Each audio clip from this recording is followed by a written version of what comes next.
Hi everyone, Holly Hanley in for DecoArt. So you want to try painting a landscape? So exciting. Well, I'm here to help you get started. So what goes into a landscape? For the most part, it's about you, the artist or viewer of the painting. You must ask yourself the question, where are you standing? Your viewpoint is actually going to establish your eye level line, which is also called the horizon line. A lot of times, this is where the sky meets the ground.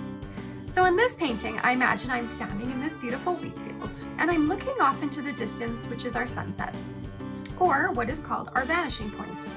And a vanishing point is just the farthest point at which I, or you as the viewer, can see, and it creates the illusion of perspective. Yes, we as artists are somewhat of illusionists. We can create depth with just a few simple brush strokes. It's really quite amazing. Here, I have also used color to draw you into the picture. Warm yellows and oranges, and then the color gets a little cooler as you go to the sides of the painting. So your eye is really caught by this warm color off in the distance. So I somewhat tricked your eye into thinking this is a three-dimensional picture, but it's on a two-dimensional surface, our canvas. Now you can also add depth with objects in the painting. Here, the size of these objects is very important. The bushes, which are very small, so they seem far away. And then I've added some elevators. So they're a little bit bigger, they seem maybe a little bit closer, okay? And then of course we've got our barn, and it's bigger still. So it's definitely a lot closer, it seems a lot closer. Even the little fence is a little bit bigger on the left here, and then gets a little smaller as it goes in towards the center of the painting. So it's all of these things sort of lead your eye into that focal point, or the vanishing point. So a lot of things to consider, I guess, when you're doing your landscape. So to begin, I'm just going to draw in our horizon line. Okay, this is the line where the sky meets the ground. Okay, next, we need to decide what kind of sky or background we're going to paint. Is it day, sunset, sunrise? Is it stormy? The choices are really endless, and actually one that will determine what colors we use and where our light source will be. So today I've decided on a nice, bright, sunny day, and I've picked a vibrant blue. So I've got some true blue here and a little bit of cotton ball, because we're going to do a little blending. We're going to create a gradation of color, as skies are never just one color. So remember, colors are nice and vibrant and saturated the closer they are to us. Color fades and gets somewhat lighter the farther off in the distance it is. So let's get started. I'm just going to use my flat brush. Of course, you're going to wet the brush first. Okay, so, and then tap off all the excess water. And then I'm going to take a little bit of that nice bright blue, and I'm going to start right at the top, and I'm going to work down.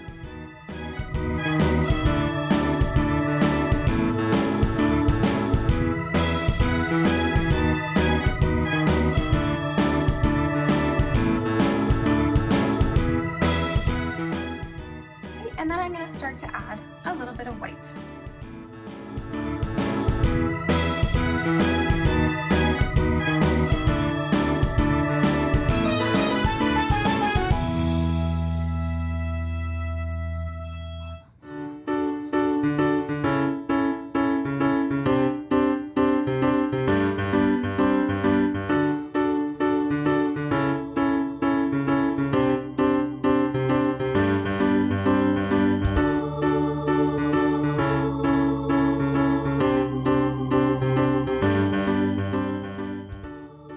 So now that this is nice and dry, let's add some clouds.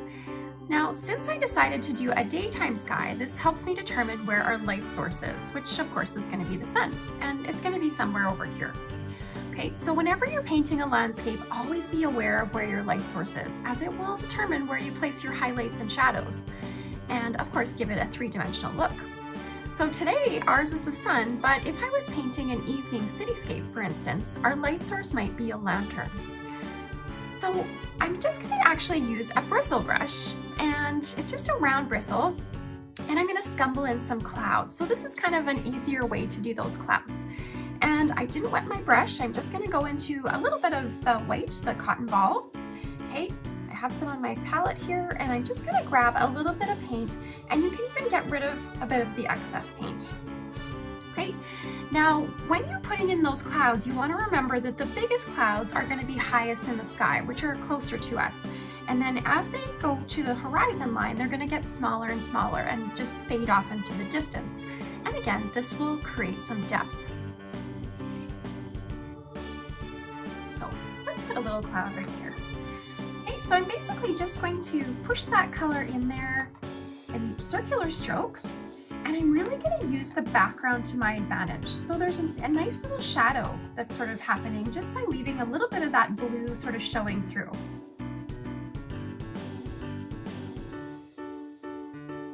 Okay, so just grabbing a little bit of paint.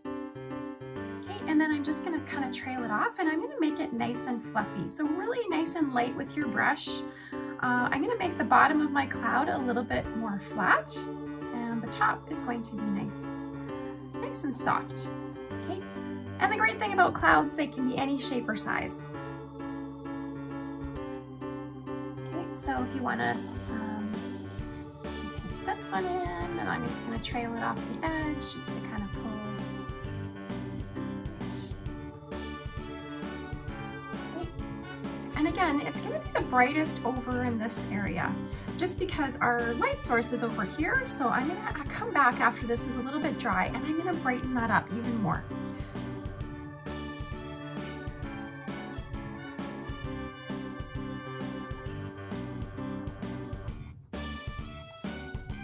Okay, so nice and light with my brush. I'm just doing sort of little circular kind of strokes, and again, just kind of trailing it off.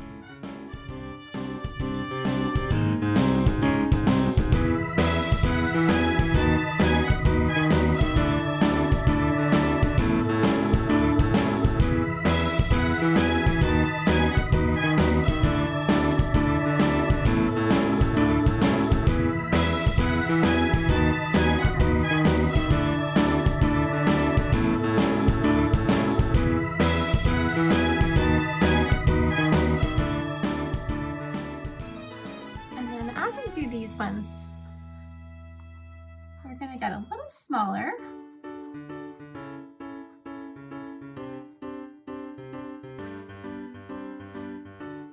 So, and just fade off into the distance.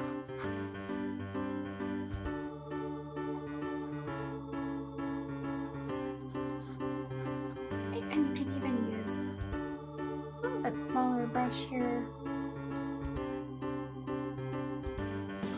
To pull a couple that are really tiny off into the distance.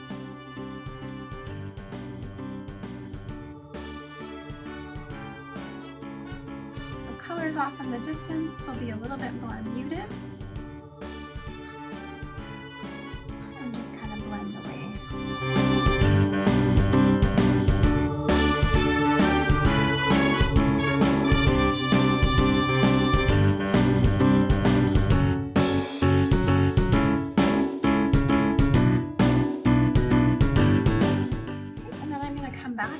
Brighten this a little bit more. Maybe add another cloud just kind of here. The great thing about painting landscapes is you can add these wherever you want.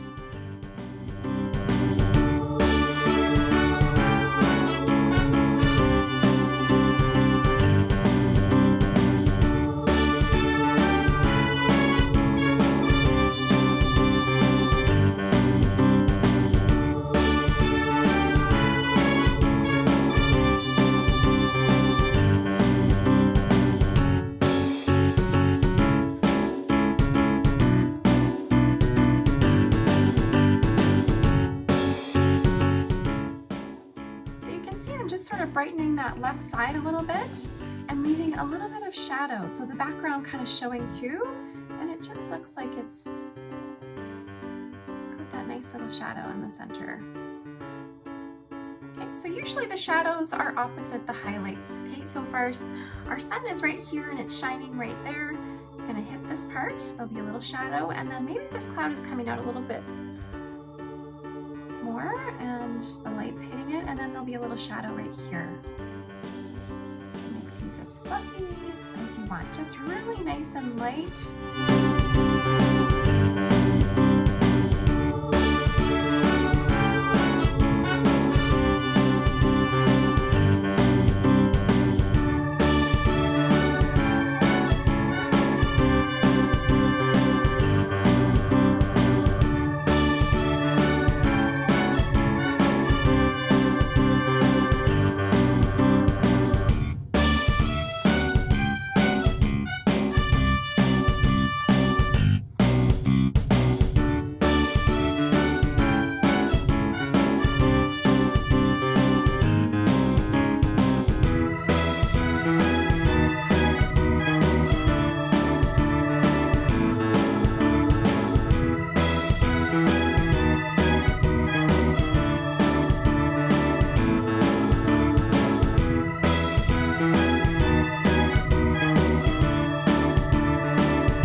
right, have fun with those clouds.